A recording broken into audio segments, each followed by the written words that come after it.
Hello students, आज हम कार्य ऊर्जा शक्ति का बहुत ही महत्वपूर्ण टॉपिक डिस्कशन करेंगे।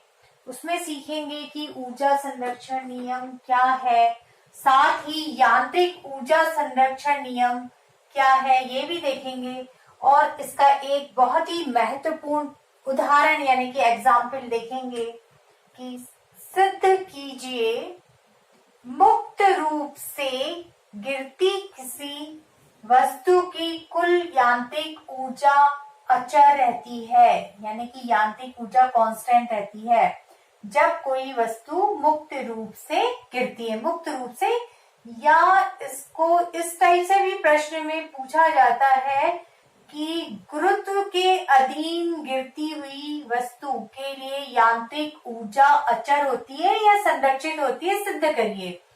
मुक्त रूप की जगह ये भी पूछा जाता है कि गुरुत्व के अधीन गिरती वस्तु या गुरुत्व के अधीन गिरते हुए किसी पिंड की यांत्रिक ऊर्जा संरक्षित रहती है, सिद्ध करिए। तो एक ही समान है प्रश्न, क्वेश्चन।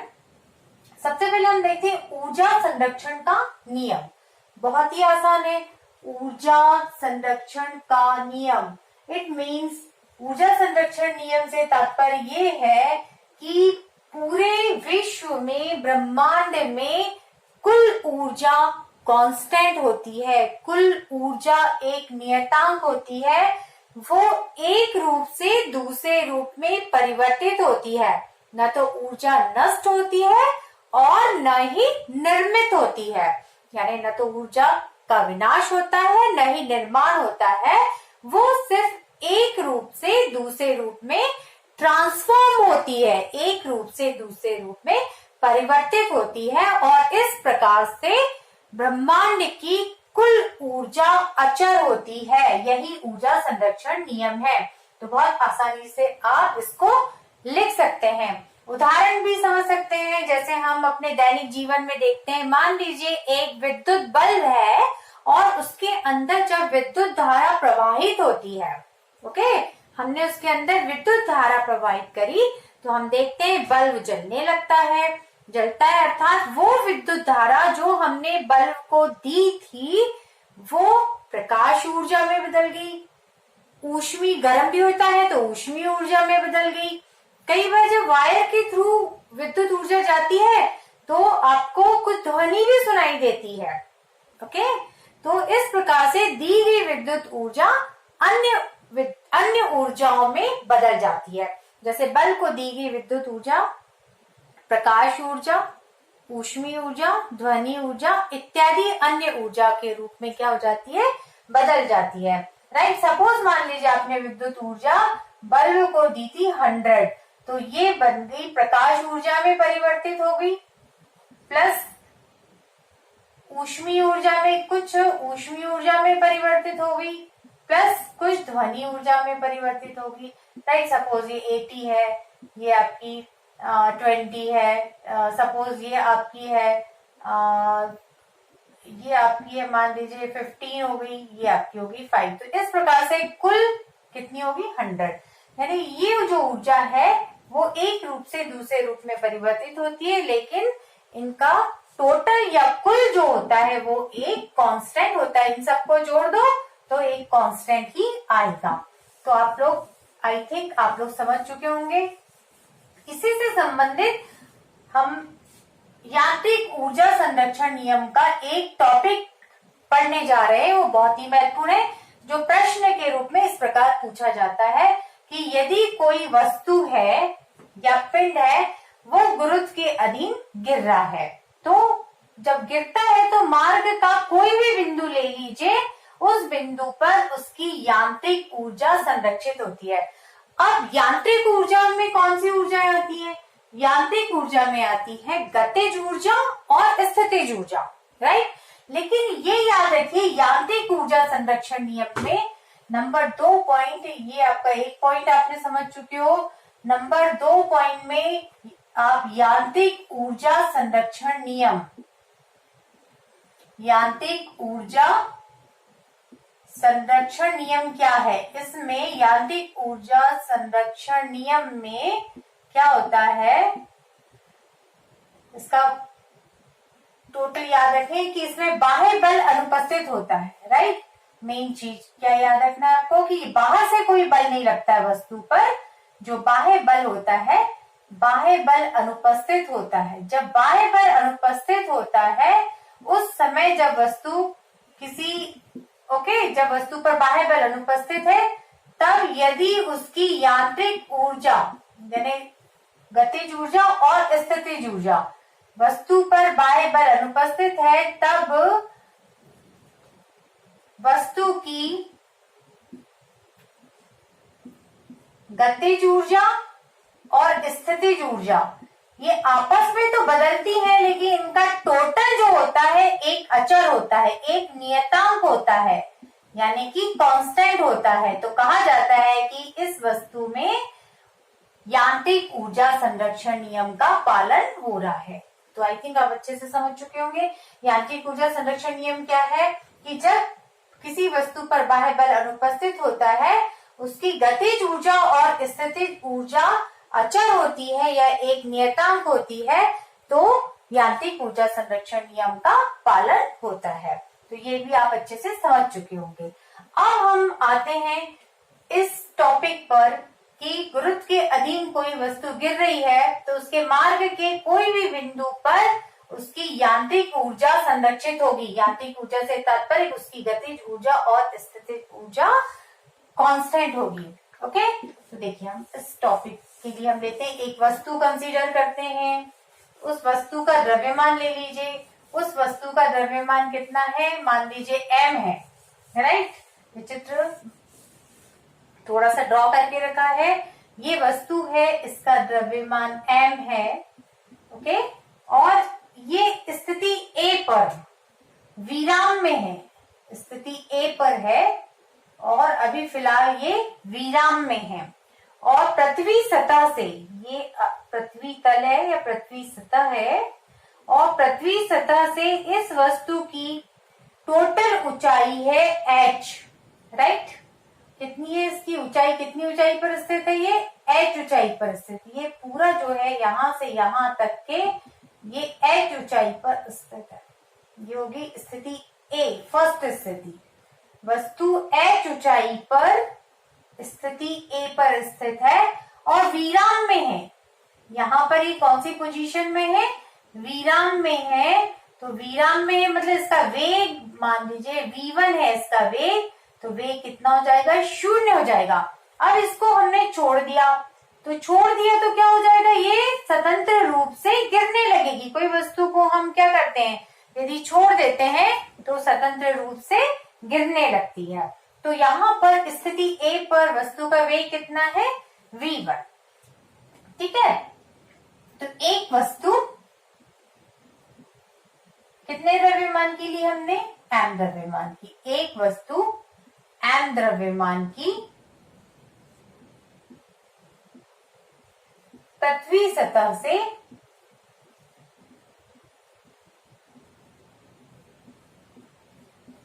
h ऊंचाई पर स्थित है, राइट। h ऊंचाई पर विराम में स्थित है, राइट। विराम अवस्था में स्थिति A पर, स्थिति A पर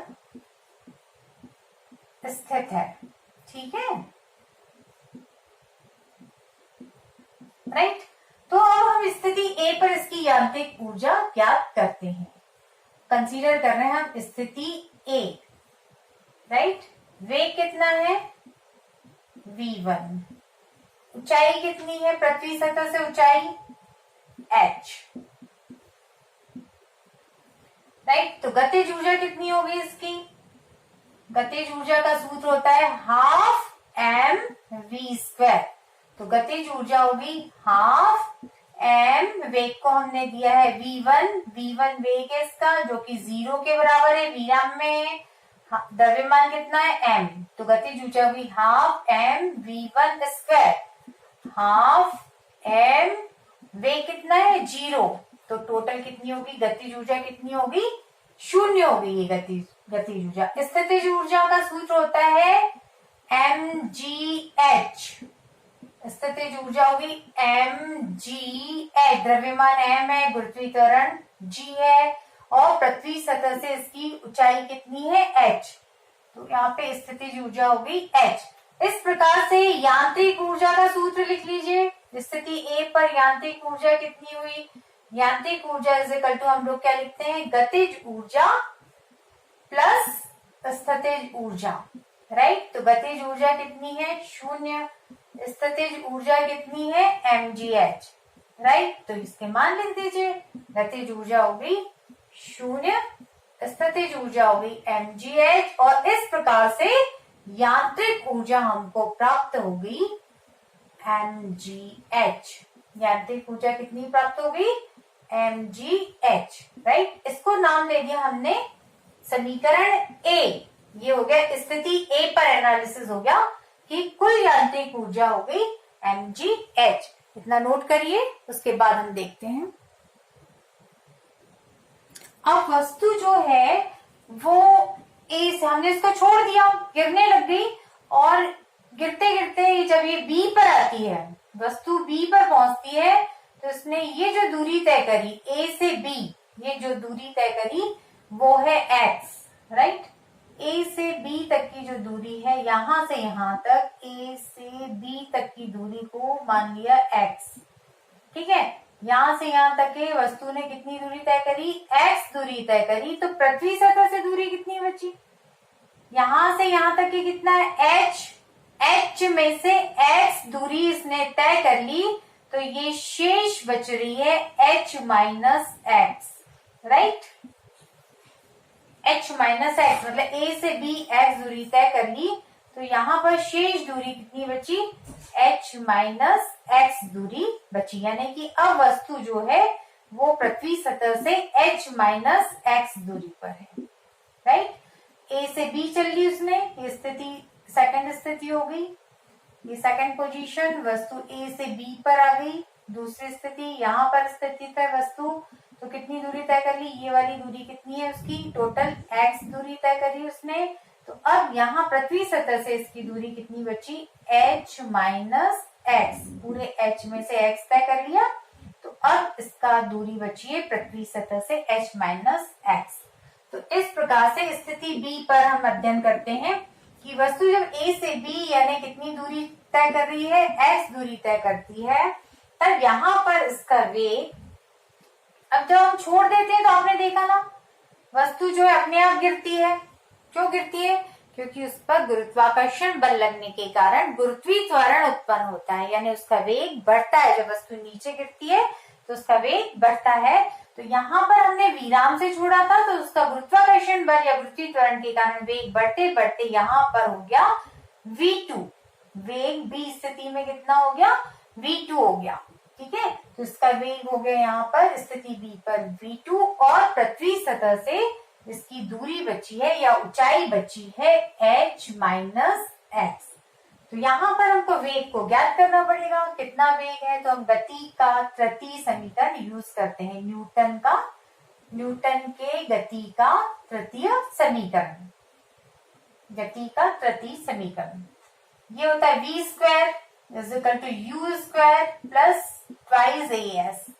तो ये वेग कितना है यहाँ पे v2 स्क्वायर, प्रारंभिक में वेग कितना था 0, गुरुत्वीय त्वरण के अंतर्गत गति है s, यानी कितनी दूरी चली, s की जगह कितना आ जाएगा x, तो ये आ गया आपका v2 स्क्वायर बराबर आ गया 2gx। तो इस प्रकार से वेग हमको मिल गया, वर्गमूल ले लीजिए, अंडर रूट ले लीजिए 2gx। तो स्थिति B पर वेग कितना है अंडर रूट 2gx। तो अब हम गतिज ऊर्जा निकाल सकते हैं। गतिज ऊर्जा का सूत्र होता है हाफ एम वी स्क्वायर। तो वेग कितना है यहाँ पर v2, तो ये हो गया हाफ एम v2 स्क्वायर, ये हो गया हाफ एम v2 स्क्वायर का मान लिख दीजिए, ये आपका v2 स्क्वायर का मान 2gx, 2 कैंसिल हो गए, तो गतिज ऊर्जा कितनी होगी mgx।